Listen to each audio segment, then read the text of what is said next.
and plains smile fair and free, mid rocks their guardian chivalry. Sing, oh, let man learn liberty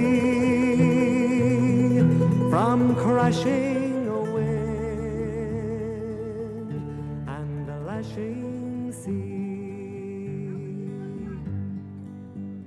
That chainless wave and a lovely land, freedom and nationhood demand. Be sure the great God never planned for slumbering slaves a home so grand, and along a brave and haughty race, honored and sentineled the place. Sing, oh, not even their son's disgrace can quite destroy their glory's trace. For often in O'Connor's van to triumph dashed each Connaught clan, and fleet as deer the Normans ran through Corshly of Pass and Adrahan, and later times saw deeds as brave and glory guard Clonrickard's grave. Sing, oh, they died their land to save at Aughrim slopes and Shannon's away. And if when all a vigil keep, the west's asleep, the west's asleep, alas and well may Erin weep that Connaught lies in slumber deep. But hark, a voice like thunder spake, the West's awake, the West's awake. Sing, oh, hurrah, let England quake. We'll watch till death for Erin's sake.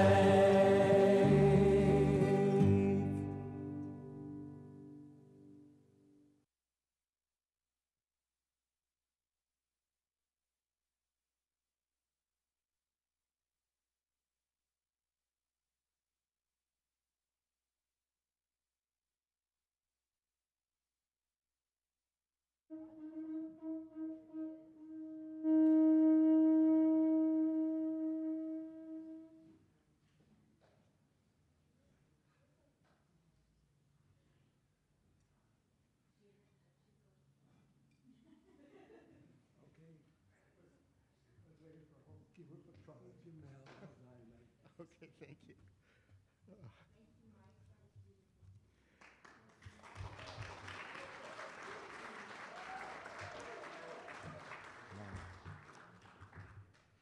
So Ringo was my little brother. He was my best friend, and he was a real Hallinan. Growing up in our family, we had these outlandish nicknames, Dynamite and KO and Butch and so on. But those didn't really define us. What defined us was that we were, first and foremost, Hallinans. And Hallinans meant a lot of things. Most importantly, it meant that we never forgot that our grandparents came to this country in dire poverty, and that my father grew up in poverty. Those were our roots, and those told us which side we were on. But Hallinan was more than just a biography. My dad was a dreamer and something of a poet. And he used to craft these little verses of wisdom that he would talk to us about to kind of elevate our thinking. And one of these just fits Ringo perfectly, so I'm going to lay it on you. To be a worthy human being, my father would say, you must possess 3 qualities. The first is intelligence. Without intelligence, you can't tell truth from falsehood, and you can't tell justice from injustice. The second was compassion. Without compassion, intelligence is just empty, self-serving. And the third was courage. Without courage, compassion sits on the sideline, wringing its hands, and it's just self-indulgence. The goal, of course, was to unify all of those. And Ringo did that better than anybody. He was a Phi Beta Kappa. He had a PhD from Berkeley. He was a brilliant lecturer, writer, and teacher. And he truly cared about injustice and the suffering that was going on in the world, and he was prepared to pay the price for dealing with it. And he did, whether that meant spending 30 days in jail for the sit-ins arrests in San Francisco, or duking it out with Sonny Barger and, anyhow, and he narrowed his life. He made choices that narrowed his options in life in order to cast his lot with all of those who were working towards a socialist world. My dad, however, I think forgot one quality, and that was generosity. And really, generosity was Ringo's strongest suit. He always gave more than he took, and he did that in every sphere of his life. He was the best friend you could ever have. If you had a problem and you had a need, he would do whatever he could to help you solve it. He had a most cruel cancer. It attacked his tongue, and it pretty much took away his ability to speak, and he couldn't swallow, so he couldn't taste. And if you knew Ringo, Ringo was a world-class storyteller. He loved to talk, and he was wonderful at it. And he was a gourmet cook. So you can imagine how much this was difficult for him. And yet, Ringo never complained.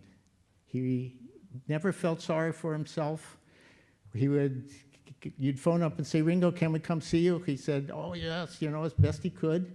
He'd say, but don't bring no long face over here with you.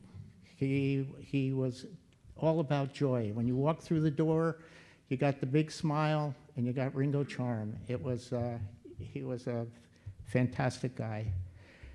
And that bravery that he showed at the end of his life, in the face of what he was going through, I saw as his final gift to all of us. He allowed all of those who loved him to hold on to the Ringo that we knew and loved right up to the very end. We're going to miss you, brother.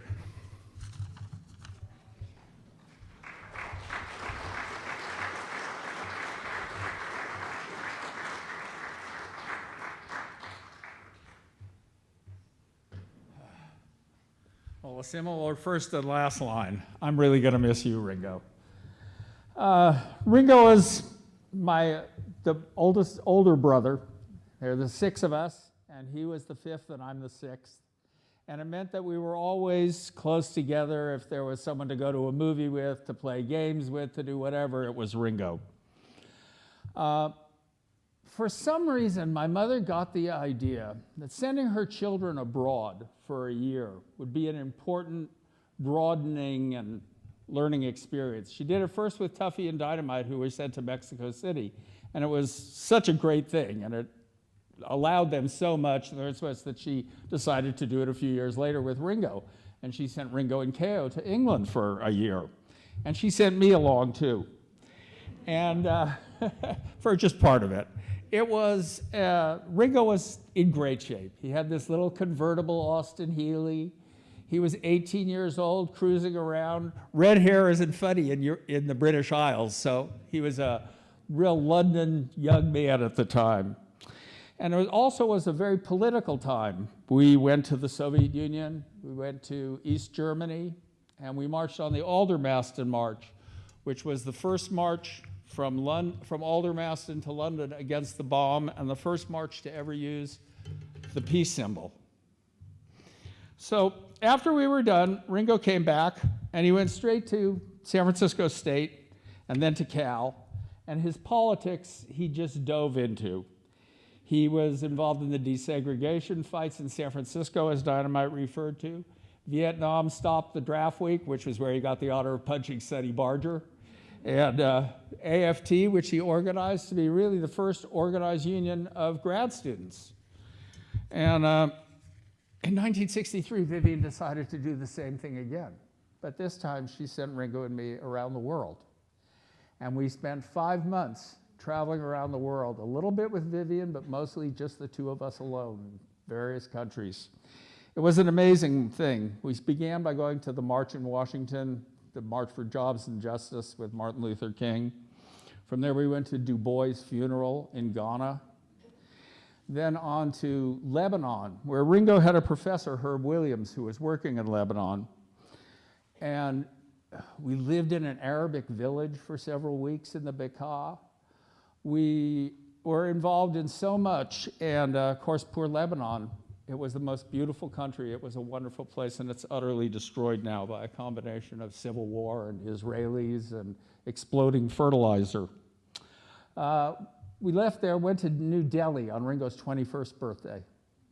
And I went down to the lobby. I said, I've got to get Ringo a birthday present. There's no way his 21st birthday could be missed. And I went into the bookstore there. And there was a big coffee table picture book. It was called the Kama Sutra. I'd never heard of it, but it sounded interesting. I picked it up and I said, oh, this is Ringo's birthday present. So I had it wrapped and I took it up to him. He looked through it and he says, you know, I think you ought to go to dinner by yourself tonight. 5 days later, we arrived in Bangkok for John Kennedy to be assassinated. It was quite a trip. But Ringo and I lived together repeatedly through the years. Up until 1970-something, we would periodically live. And there's one thing I want to talk about Ringo, and it relates to, it's so improbable that I'm sure almost nobody who isn't part of his family knows it. And that is that Ringo was dyslexic. And when Ringo was a little kid, he had a really hard time learning to read. And a lot of people, when that happens, give up. They become never readers. They become people who lack that. But Ringo's reaction, like everything, was, this isn't going to beat me. And he worked and worked and worked. And he organized everything. He organized his life to make it functional. He had, oh my God, he had file cabinets filled with every conceivable thing. Irish peasants in the 18th century, Union history in America, and who knew it, actually even Roman 2nd century things that nobody would have dreamed until he put out his books. So one of our daughters called Ringo Google before the internet. And it was what he loved. It was perfect for him. Just as Dynamite said, he loved nothing more than to impart, to speak. It was why it was so cruel what that damn cancer did to him. But it was just perfect for him. His life worked to present him with just that thing that he enjoyed the most. And I'm really going to miss you, Ringo.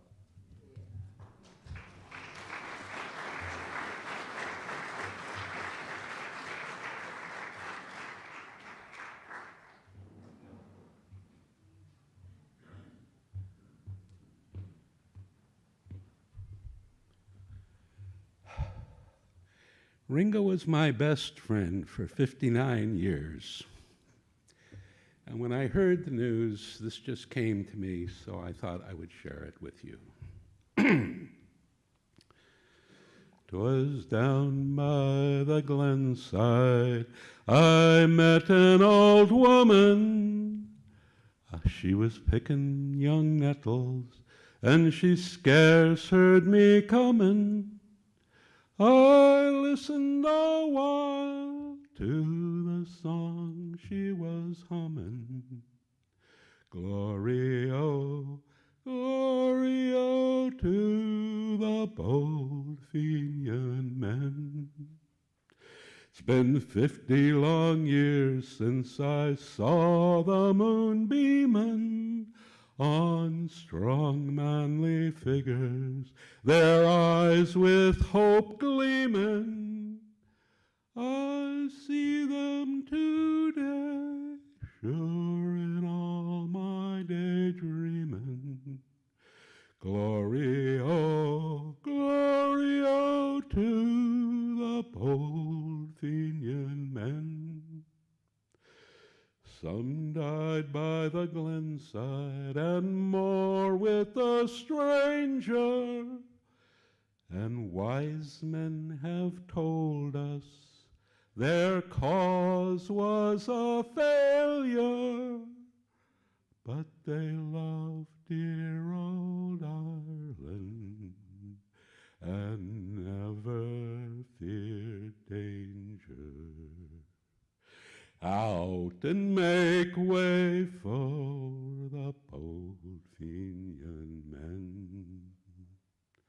As I went on my way, I thank God that I'd met her, be life long or short. Sure, I'll never forget her. We've had brave men, but we'll never have better. Glory, oh,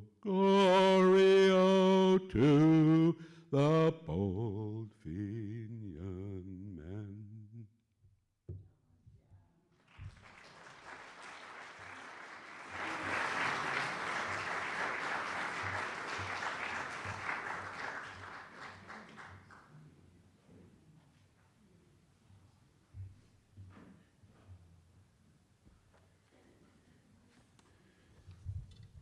I would like to extend my deepest sympathy and condolences to Ringo's family.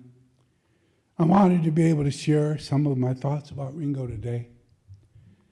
I first met Ringo in the 70s. His friend Carl Blois had hired me to work as a reporter for the People's World newspaper, but it was Ringo who laid out the welcome mat.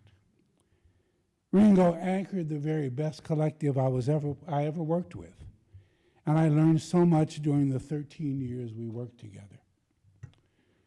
Only Ringo could have convinced Carl to take a chance and recruit young, unaffiliated student interns to work on the paper. And that was no easy task. Carl, wasn't exactly a wild and crazy guy. But while there were those who frowned on the notion, Carl never regretted it. Ringo recruited and helped integrate the young students into the paper. While Ringo made these eager young people comfortable in their challenging new environment, their presence alone made us, quote unquote, veterans wonderfully uncomfortable with our own complacency and staid ways of doing things. Some of these amazing recruits became Ringo's lifelong friends and are here with us today. Consequently, it was no surprise to me that Ringo became such an exemplary and beloved college educator. A little more than a decade ago, my partner Shoshana and I saw another side of Ringo. At a friend's house in San Francisco, Ringo took on the demanding task of organizing support for Carl, whose cancer was rapidly and brutally spreading.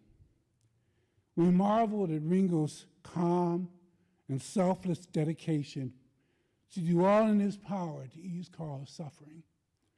It was a caring and tireless effort, and one we will never forget.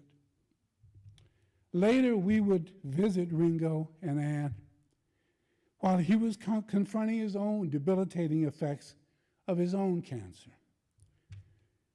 Remarkably, not only was Ringo writing the historical novels, but he would often curate wide-ranging articles for me to take home and read, a lot of them.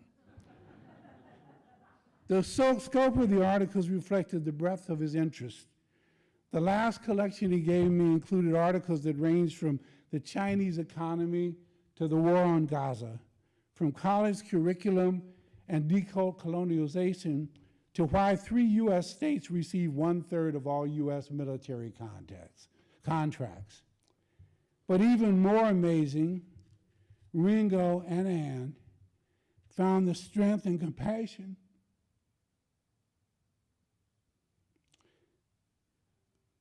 to comfort Shoshana and I while I was dealing with my own medical crisis and the death of my brother. It was a truly humbling experience, one so very uniquely Ringo. During one of our visits, Ringo surprised me with a gift, a rare signed copy of W.B. Du Bois's In Battle for Peace.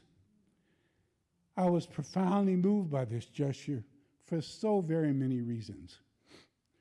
The book was published on occasion of Du Bois' 83rd birthday, and Du Bois gifted it to the Hallinan family in 1961, and Ringo gave it to me. I promised Ringo I would find the proper place for this extraordinary book before I passed on. But I'm not ready to do that quite yet. I still need it, and it generates such fond memories. In September 2021, soon after his diagnosis, Ringo wrote an excellent farewell article for Foreign Policy in Focus. He titled it, Looking Back, 50 Years of Foreign Policy. But it was also very forward-looking and deserves a read today. I wrote Ringo a brief note expressing my appreciation for the article, and I added, I never cease to be amazed at how many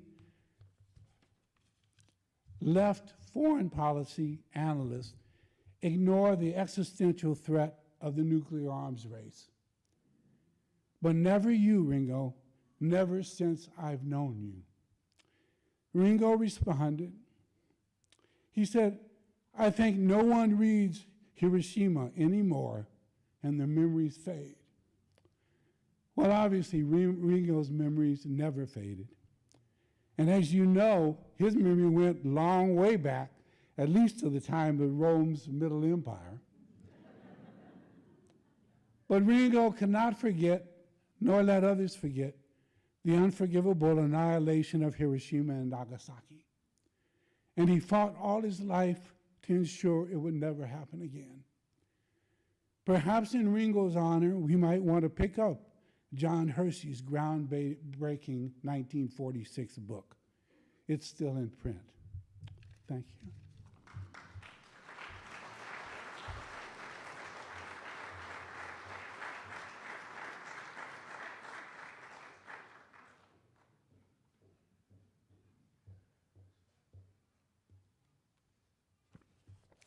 Hello, my name's Molly Meyerson. I'm the daughter of Laura and Michael Meyerson, both lifelong friends of Ringo. My father was intending to deliver these remarks himself, but got sick at the last moment, so he's tuning in remotely from New York. He's deeply sorry to miss this celebration of Ringo and all the many friends who are gathered here today. For my part, Ringo has been like my West Coast dad, starting almost 20 years ago when he and Ann put me up in their home as a brand new Bay Area transplant. I was welcomed like family and given my own room and key. Ringo kept me well fed, took me on long tours of the area, and geeked out with me on all things ecological. Other than my own family home, I've never felt more welcomed and comfortable. His gentleness and enthusiasm, energy and humor has always uplifted me. He's the very best person to have in your corner, and if he's in your corner, you were doing something right. Okay, this is what my father had to say about Ringo. I feel deeply honored to be here. I was not one of Vivian Hallinan's wild Irish rogues, and I'm not a member of the greater Hallinan clan, but Ringo was my brother. He was also my comrade and my dear friend. Ringo's passing is proof positive that the good die too young, no matter what their age is. Many years ago, Reverend C.T. Vivian, one of our best civil rights leaders, in preparing a memorial for a friend of ours, pointed to the marker listing the birth year, then the dash, then the marker of his death. C.T. said the significant part of the marker is the dash. All of us gathered here today know just how remarkable Ringo's dash was. I mean, this is a guy who went from managing editor of the Communist Party's West Coast newspaper to become provost at UC of California, Santa Cruz, not that many years after Governor Ronald Reagan waged a brutal campaign against Angela Davis because she was a communist faculty member at UCLA. Equally astounding, at least to me, is that Ringo became a columnist for the once Hearst flagship paper, the San Francisco Examiner. From the People's World to the Examiner, as Casey Stengel used to say, you could look it up. And of how many can it be said, my guess is one, that having never previously written fiction, he wrote a 5-volume series of novels about the Middle Empire, all while doing his damnedest to fight cancer to a draw. I met Ringo around 1963 as we were conducting nonviolent action campaigns against large employers who would not hire or placed in anything but menial positions Black workers. We started with the Mel's Drive-In restaurant chain in Berkeley, Oakland, and San Francisco, then moved on to San Francisco's hotel industry and the automobile sales industry, in the course of which thousands of us were arrested, including most of the Hallinan brothers. After one arrest, I shared a cell with Tuffy, if I remember correctly. This was also the period in the US when the US war against Vietnam was escalating, and the Bay Area became a leading center of anti-war sentiment and action. Ringo and I, and many thousands of others, were right in the center of it, literally marching shoulder to shoulder, arm in arm, dealing with police, Hells Angels, Trotskyists, whomever.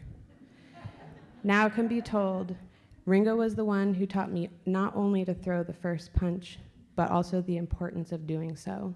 He learned at his daddy's knee, and I learned at Ringo's.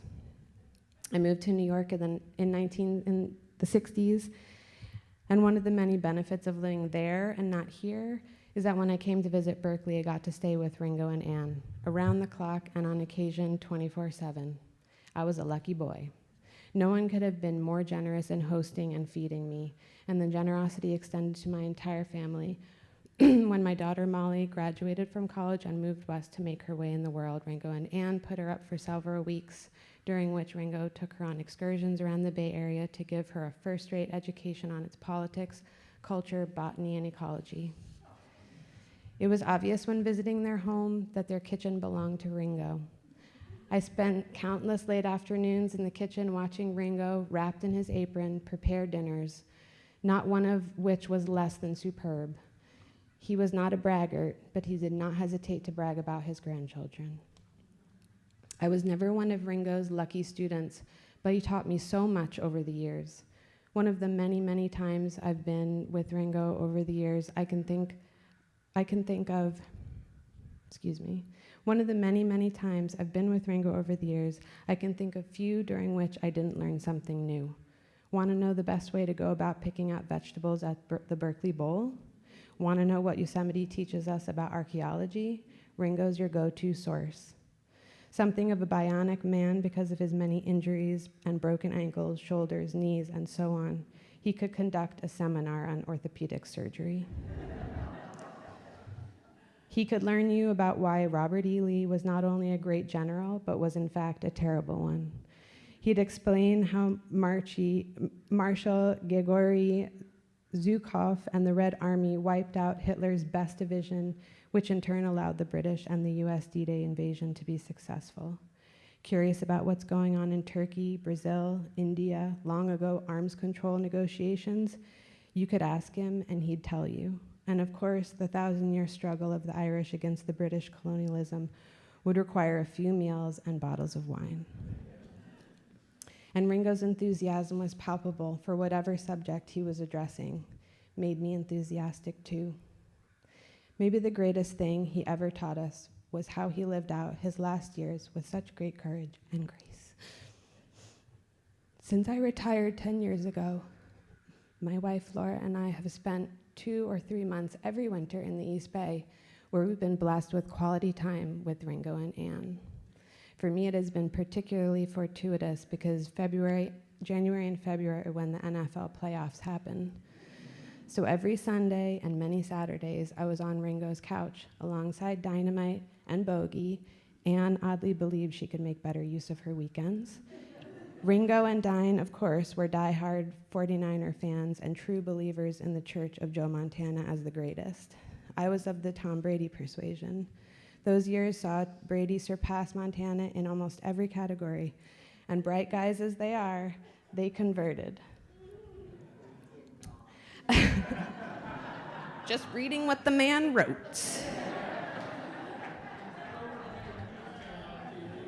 Order in the court. I arrived a little early to visit with Ringo, during which he told me of the new growth of his tumor and his decision to end his treatment. We talked a little bit about what a good life he'd had, and I held back my tears until the game started.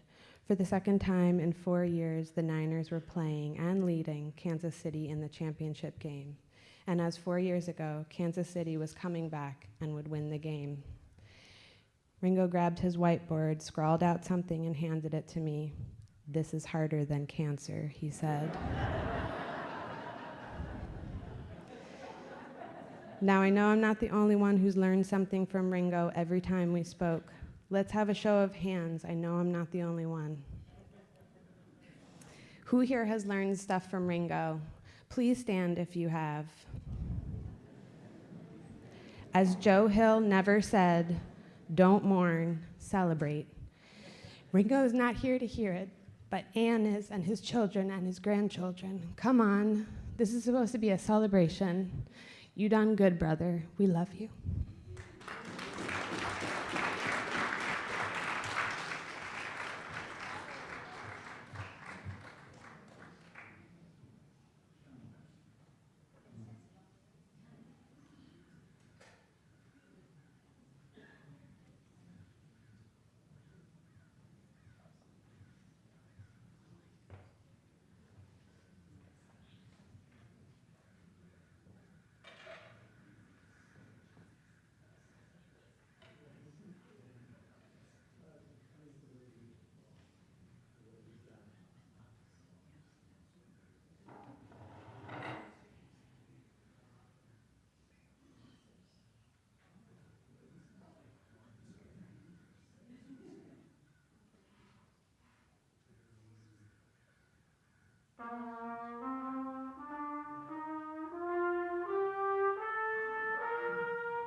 That was wonderful.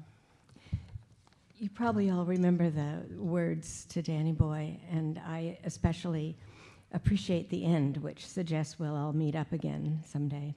I know this wasn't Ringo's theology, but it suits my vision of the afterlife, which looks a little like the one big union. All the lecturers and electricians and graduate students and carpenters and nurses together, not squabbling. This is how you know it's a fantasy. Ringo and I began teaching together in 1982, co-teaching courses and keeping the journalism minor afloat as long as we could and supporting students, and became fast friends from that work. And luckily, our families became friends as well. My husband was Ringo's backpacking partner, and what he said a few months ago stays with me, which is, he said, it was the honor of my lifetime to know Ringo Hallinan. And I feel very much the same way, and it's also the honor of a lifetime to speak about him. I have so many memories of Ringo, as you do all, I'm sure, reciting Osmondius when he was thinking about a corrupt administrator, quoting Irish proverbs, always having the right military metaphor. You remember some of those.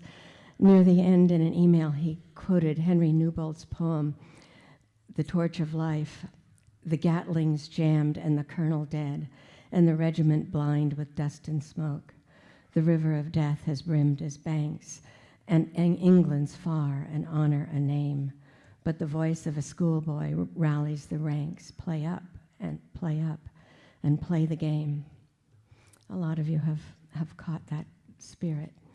Of course, what I want to say starts with a story.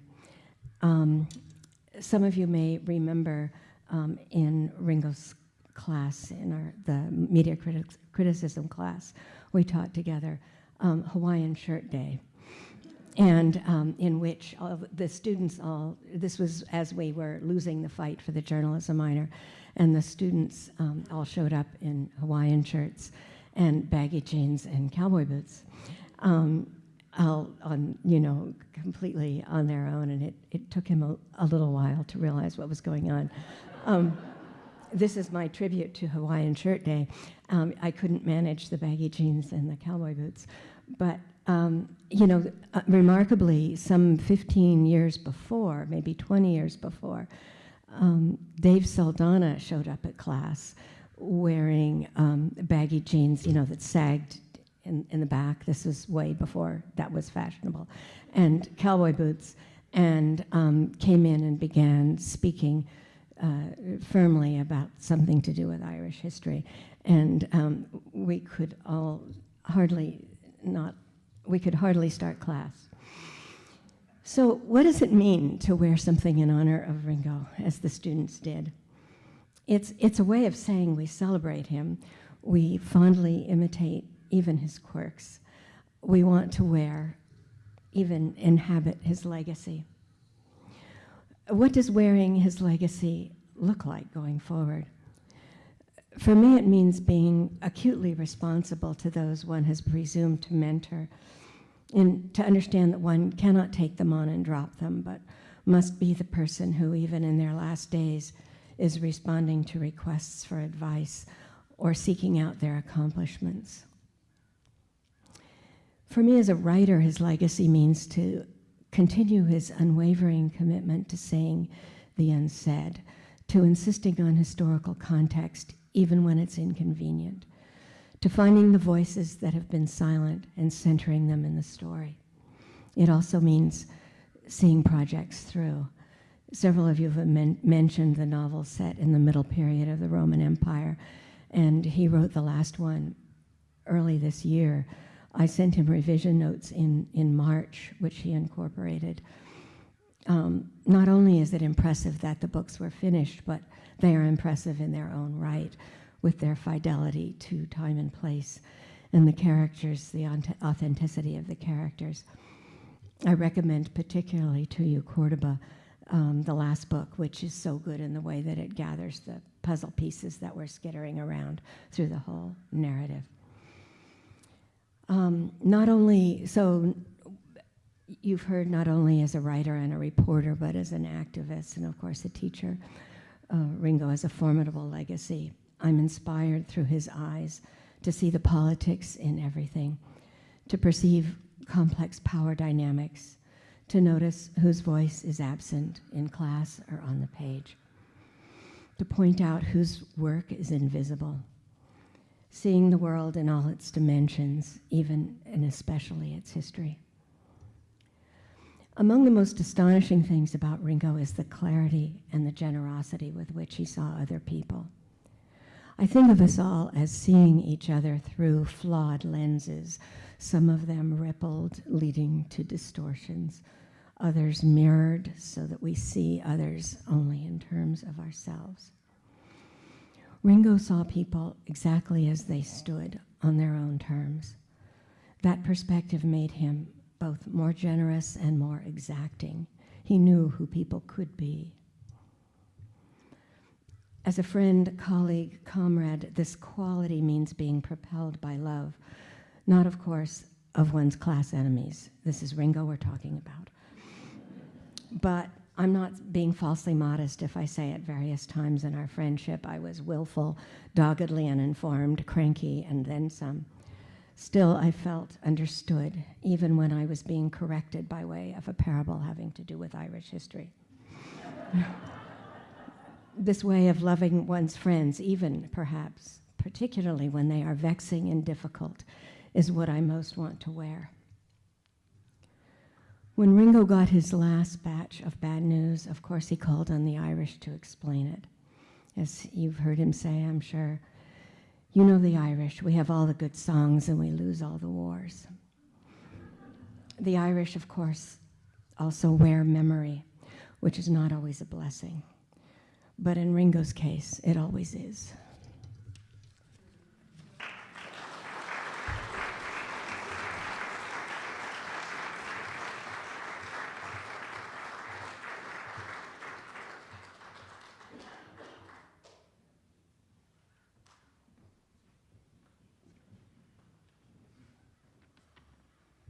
I'm Martha, and I'm representing, must be hundreds and if not thousands of students whose lives he touched.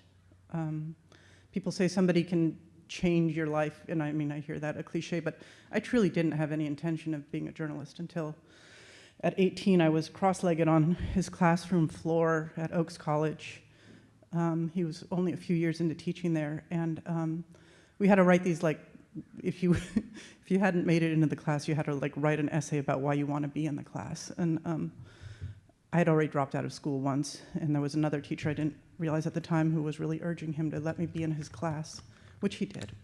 Thank goodness. It was called Practicum in Reporting, and it was the first class that made any sense to me at university because we were actually going to learn to do something. It took me years to just be interested in knowledge for the sake of it, I think. But he grabbed me. He was such a lively teacher. He was funny. He was clear. He taught us how to do this work. The first thing he had us do was write our own obituaries, in fact. I loved, for me, finding a way to express my outrage in a way that wasn't marching or waving a sign. For me, this just felt much more effective to lay out all the information and let people decide. And I loved the writing. In my evaluation, which I keep within hand length for moments of doubt, he wrote that I was a very intelligent and hardworking student with enormous potential as a professional journalist. I was 18. He actually, like, when I read those words, I just couldn't believe it. I was like, okay, this guy has told me what I'm gonna do. So I wrote my own major and didn't quite complete it. It was mostly internships, and I got a job before I had actually finished all my units, and he figured out a way to let me use my French horn lessons, some other club stuff I'd been doing as kind of last-minute credits, and he got me out of there and got me started writing. Very few young people have the advantage of knowing their path, and until I knew mine through Conn. My life was feeling pretty unclear. And so his confidence in me was just everything. So yes, I had left UC Santa Cruz, but there was no way I was going to be able to manage my life going forward without him as my ongoing teacher. So soon I adopted Anne also as my mentor. And from my wedding to having my kids to navigating a career, they both have really, really been there for me. I'm just going to share a few moments. One was I had worked really hard on a story right around the late 90s where we had documented US soldiers during the Korean War shooting and killing hundreds of Korean civilians. And I checked in with him throughout the reporting, like, am I getting this right? And he's like, yeah, these are men of conscience who are speaking to you, these veterans. And he would give me some coaching about how to talk to somebody who had committed an atrocity 50 years earlier. And he also thought that the Korean survivors, you know, he told me that these were just really courageous people because their government had told them not to talk about this. And then we wrote the story, and it wouldn't, my Associated Press wouldn't publish it. They felt like it was too controversial. It had, you know, we're going to accuse US soldiers of a war crime. They weren't about that. And it came to a point where me and the other writers had to decide if we were going to lose our jobs over this.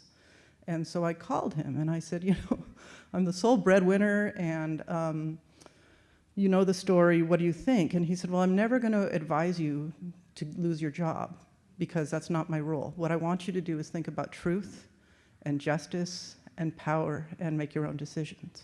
And that's the kind of teacher he was, right? Like he was not going to, he would tell me, you could be a great journalist, but he wasn't going to tell me what I had to do. And so at that point, we knew we needed to keep the battle going and try to keep our jobs, which we did. And when that story won a Pulitzer, he was the first person I called. Just because he's always so much fun to share good news with.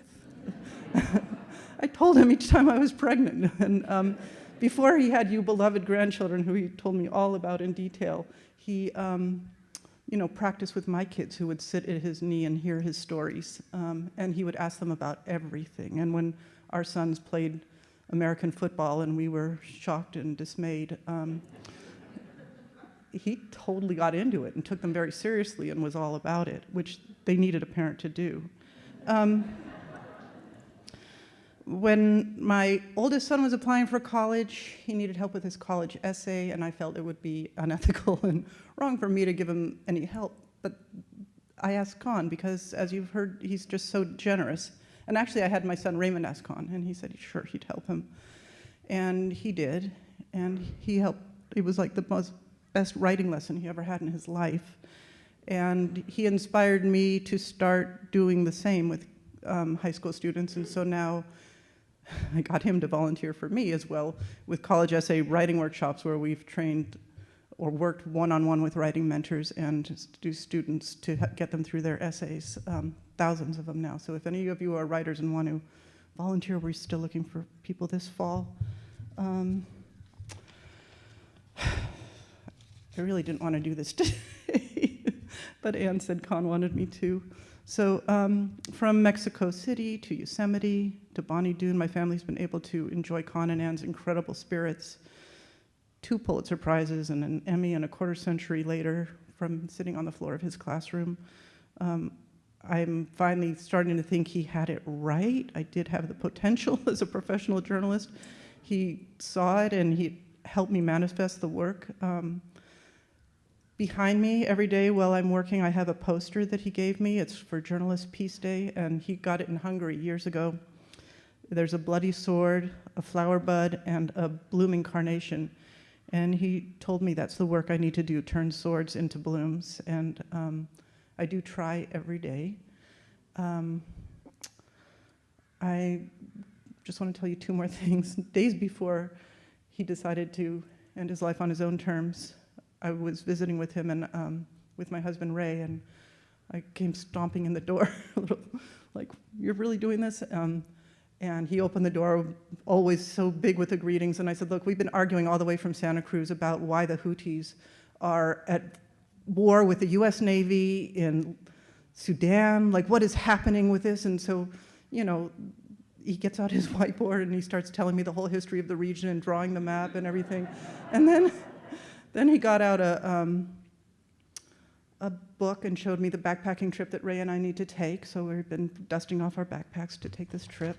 And then he said, you know, I'm really going to miss you.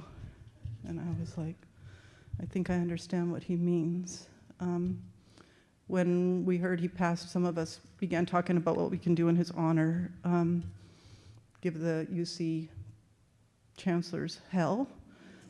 And lately, I'm focusing on stories about non-proliferation.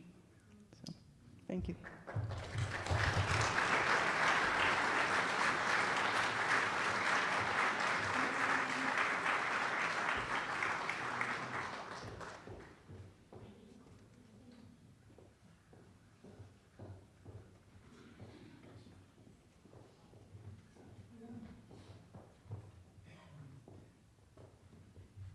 This is a poem that Martha wrote just as she was graduating from UCSC. And it's going to be read to you by Mia and Van.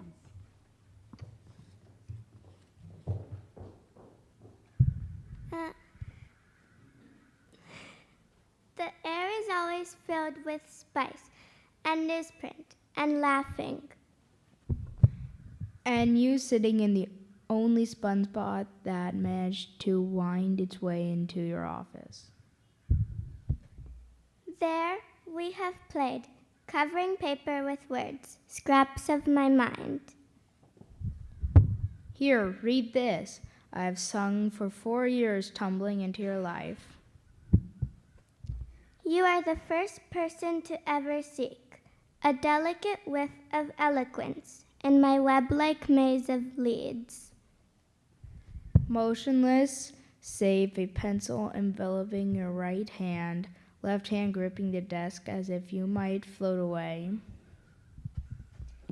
Your shoulders roll forward like the ends of curled paper, and slowly you add one small comma, raise the pencil, and study the overall effect. Suddenly, you jerk a jolt of electricity and you sweep through a line.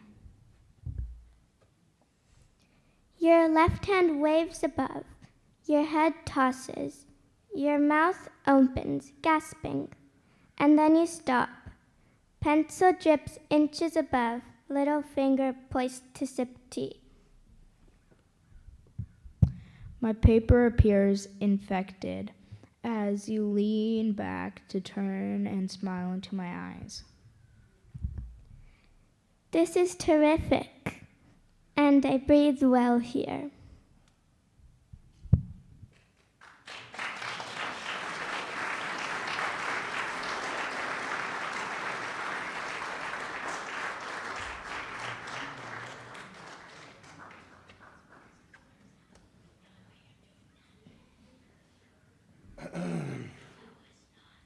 My dad is not the only one to have dyslexia.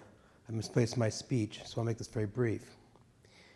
The world without my dad is strange, seemingly hollow, and greatly just smaller. At least it feels that way. But he has provided the example that from which I can move forward, engage the world in life, and be proud that I'm his son. That'll be about it. Thank you.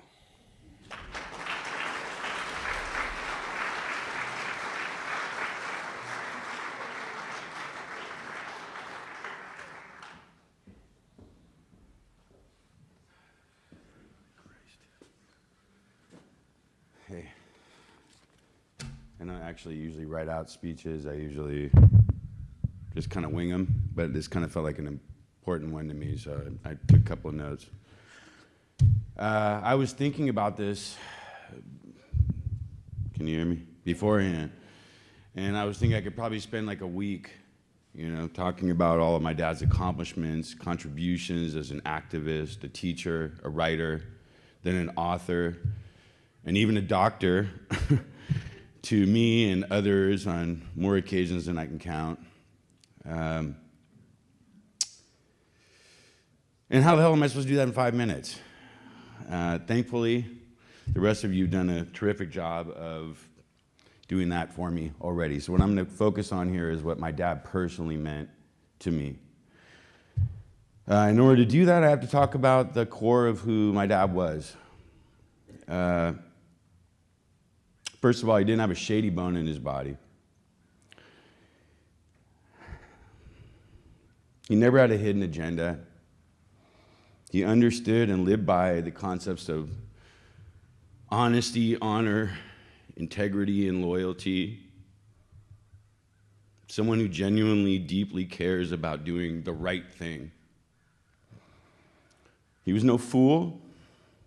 He was fully aware of and did not turn a blind eye to the atrocities that are sadly still being committed on this planet. On the contrary, he immersed himself in them in order to educate others. He was no pacifist either.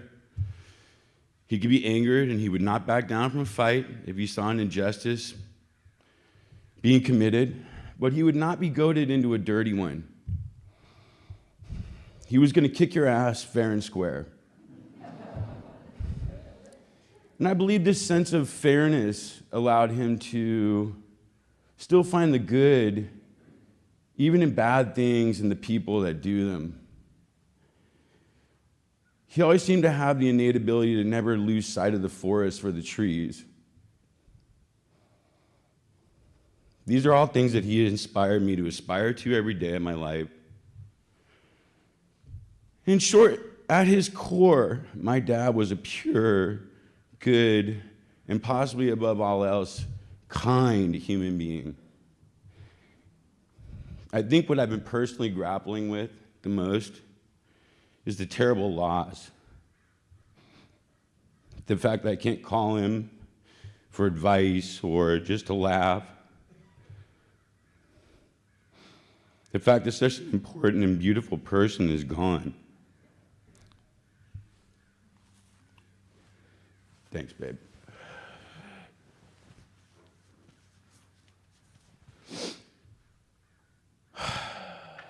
But then I remind myself that the positive, and I want to emphasize that word positive, impact that he had on so many will live on in us, in our children, in our children's children, and so on down the line. I'm almost done. I just want to share one last thing with you. I was fortunate enough to spend a little bit of a one-on-one the day before my dad left with him. And I asked him, is there anything you need me to do, Is there anything that I can do for you, once you're gone? And without batting an eye, he said, yeah, you get rid of that asshole Trump. That was my dad. Right up until the end. I love you, Dad. I fucking already miss you terribly. And thank you for everything that you've given us.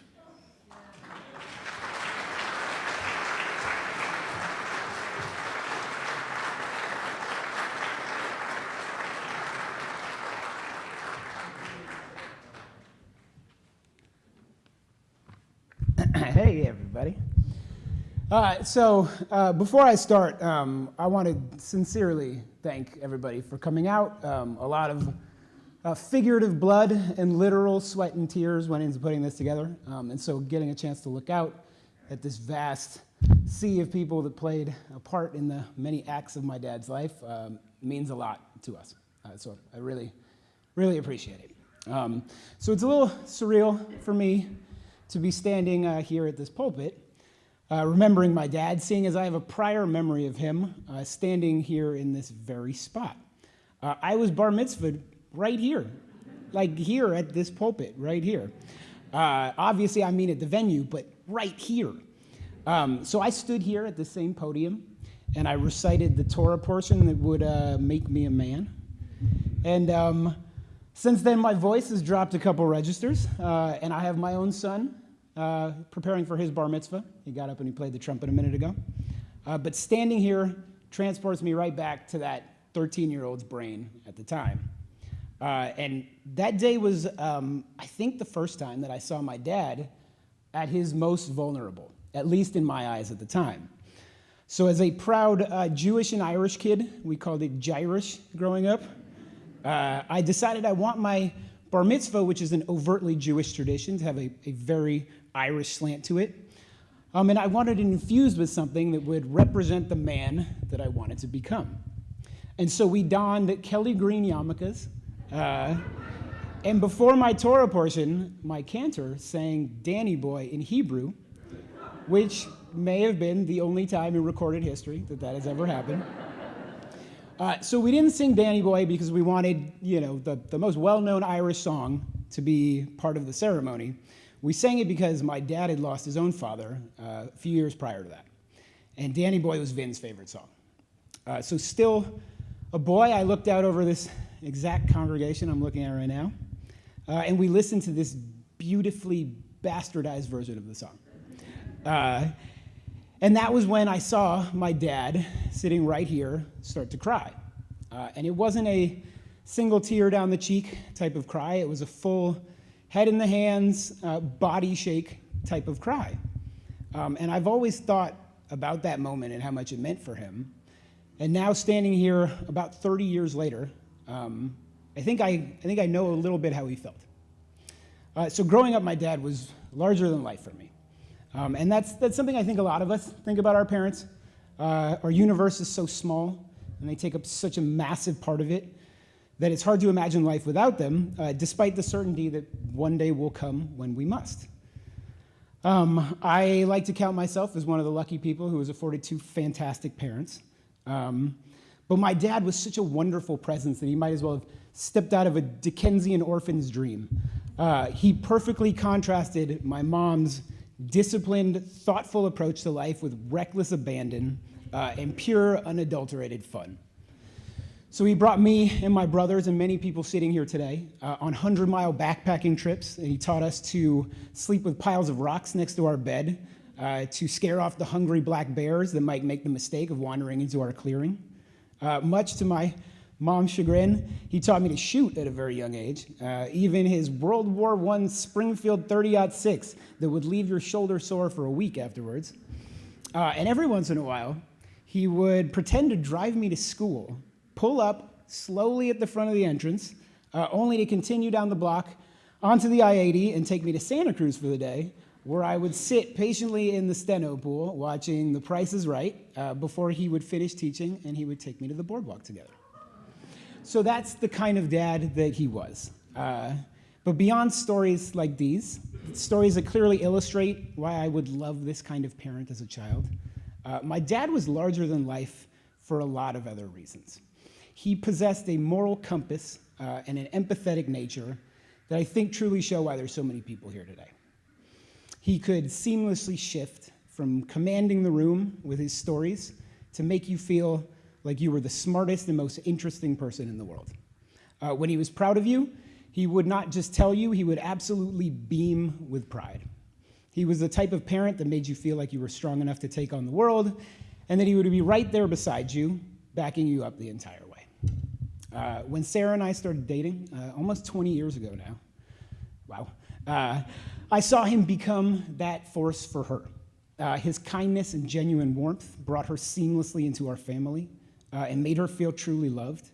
She tragically lost her own father right before our oldest son was born, and I watched as my dad became a father to her as well.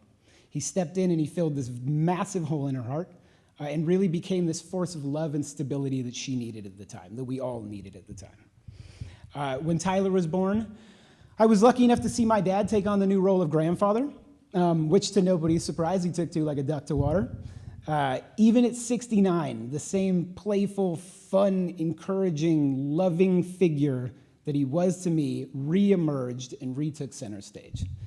Only this time I could see it as an observer and see how lucky I was to have had this man as my father, as he has become my son's best friend. And that, I think, was when our relationship changed.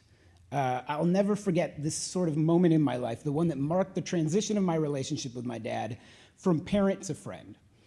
Besides being able to bond over this new shared experience of fatherhood, it was when we realized that we really enjoyed each other's company outside of traditional family roles.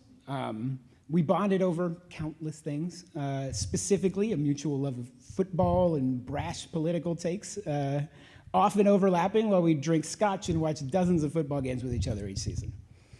That relationship only continued to strengthen when Milo was born. And it wasn't out of the ordinary at all for my dad to be at our house 2 to 3 nights of the week. When the pandemic hit, we were extremely lucky to have moved into my childhood home and moved my parents into a house a few blocks away. Soon after that, my dad was diagnosed with cancer. And I watched as this larger-than-life man that I idolized as a child now needed my help in caring for him. Besides feeding my mom and dog sitting during long trips to Stanford Medical, he needed a sympathetic ear to confide in while he went through hell.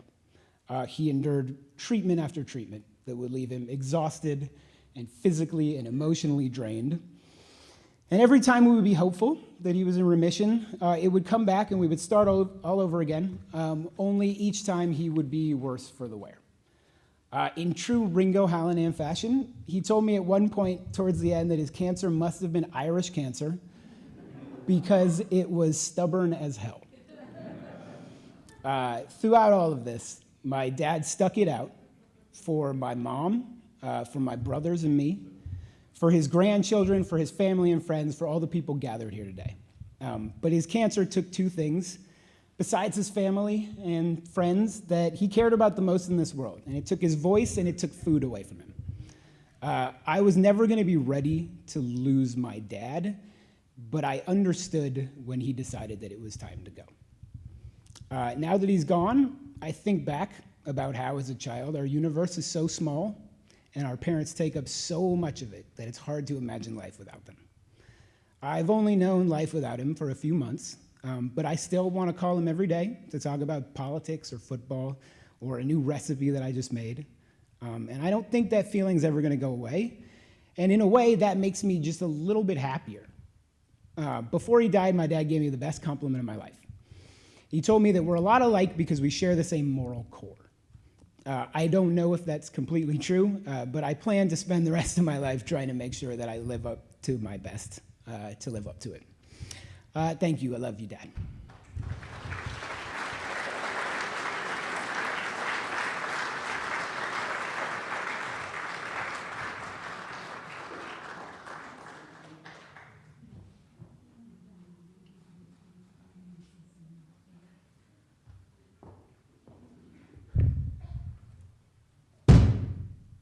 I wanted to tell Roz and the kids that there was this platform here, but they didn't notice it.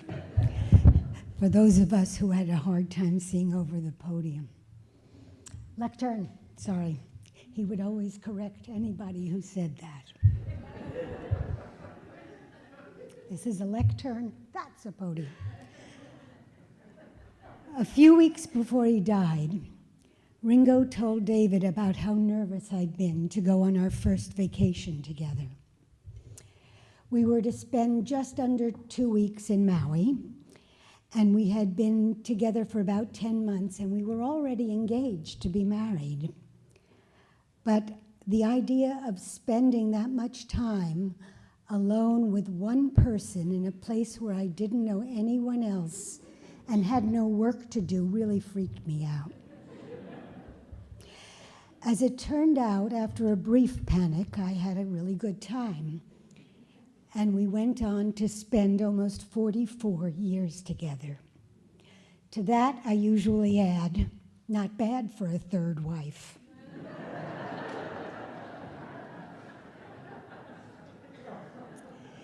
Still, we both had reservations. At a dinner with Sala Steinbach in the early months that we were seeing each other, she asked, "Are you seeing anyone?" "Yes," I admitted, "but I don't think it's going to last."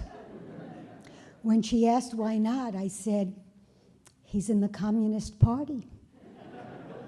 "Who is it?" she asked. And when I said Ringo Hallinan, she said, "Oh, Ringo," in a way that dismissed any concern and became something that other people said from time to time. And I soon discovered that he was not in thrall to the democratic centralism to which I was allergic by temperament. He had other concerns.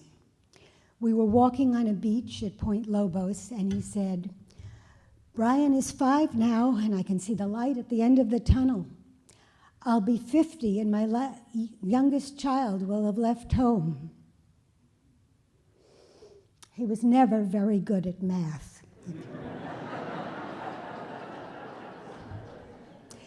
"Well, your youngest child may have left home when you're 50, I told him, "but mine won't." And he struggled with whether this would be a deal breaker, confiding in Ida, his first wife, about his misgivings. "That's ridiculous," she told him. "You love children. You love being a dad." "Thank you, Ida." Later, he'd say that the light was David with a flashlight. He was somewhat scandalized that I did not see marriage as an essential part of the scenario. For him, it was. In thinking about what to say today, I settled on focusing on the last few years. It was more than 3.5 years from first symptom to last breath. 3.5 years during which, both due to illness and to the pandemic, we were together almost constantly, seeing few others. And unlike with that early vacation, that posed no problem. We were closer than ever. It was a quiet life filled with sweetness and love, despite the enormous losses he suffered. There were tears, but there was also laughter.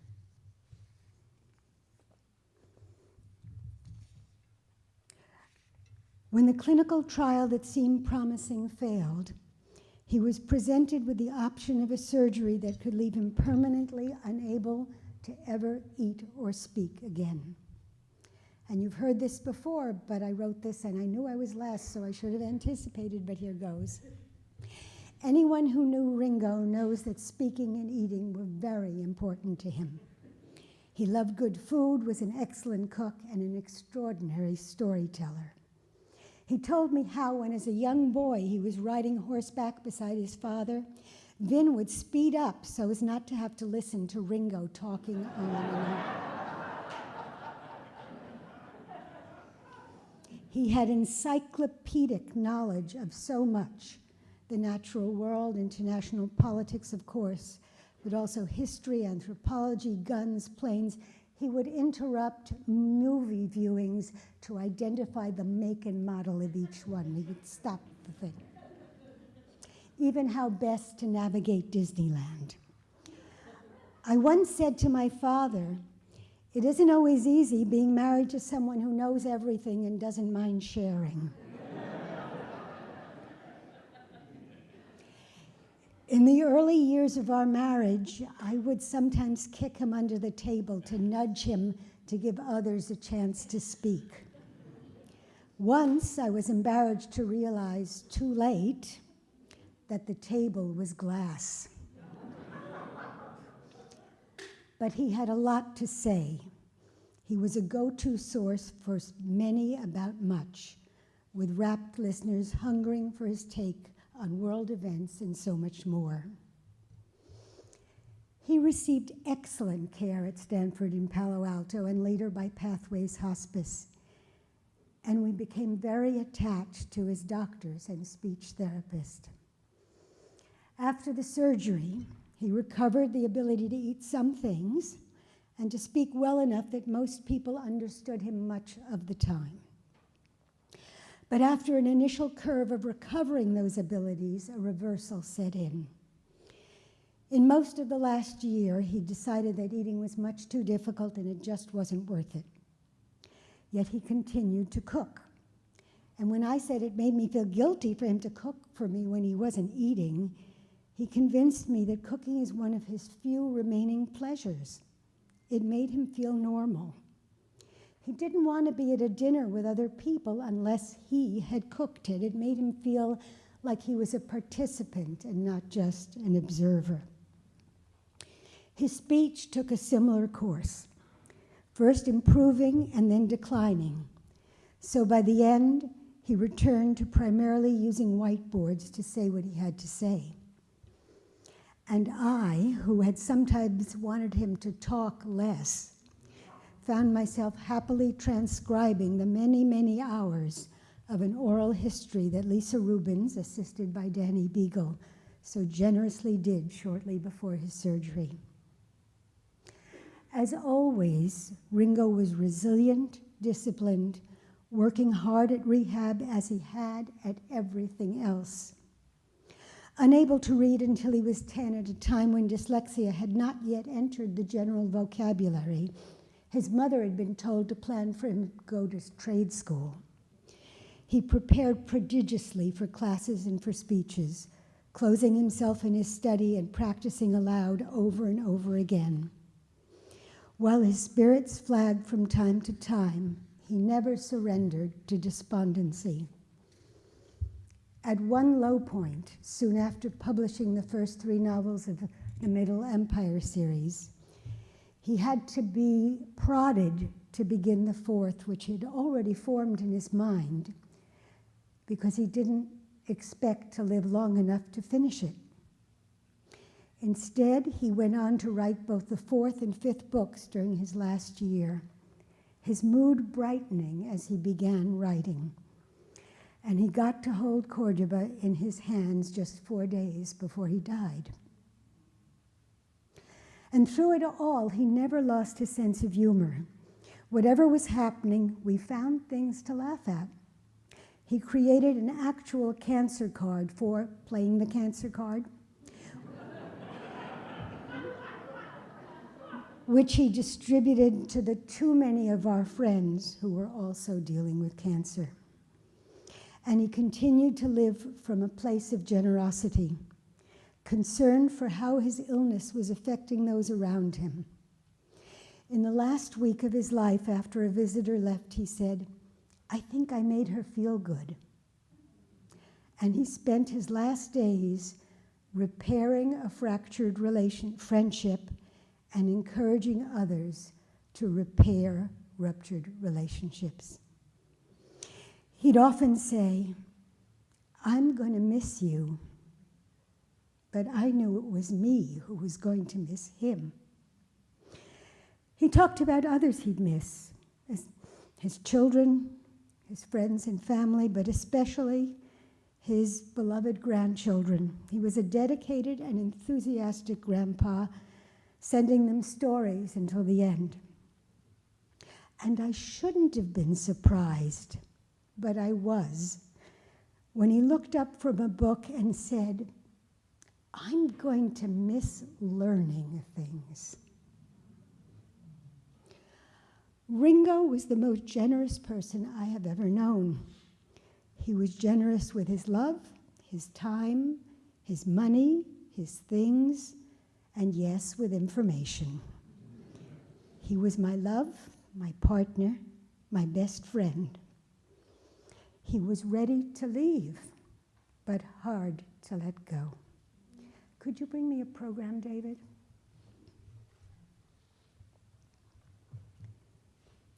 I want to ask you to join me in the responsive reading from the inside left corner of the program. I'll read the first line if you'd read the second. In the rising of the sun and in its going down, we will remember you.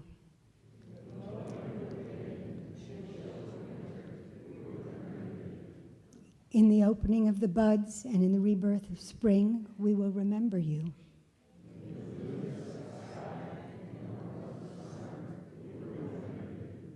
In the rustling of the leaves and in the beauty of autumn, we will remember you.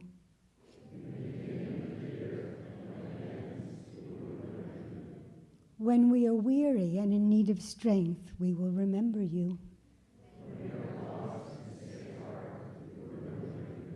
When we have joys we yearn to share, we will remember you.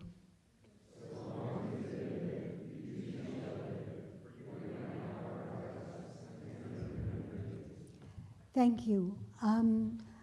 In a few minutes, we'll be going into the hall for a reception, and I look forward to having a chance to greet you. I was a little frazzled when you arrived, as you may have observed. I want to let you know that Ringo told me that he would haunt me if I had an open mic.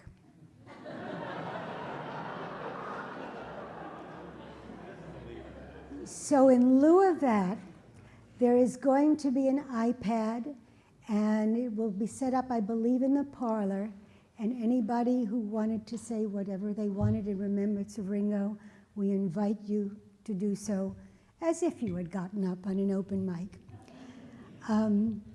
And I ask you to sit and listen to the next song.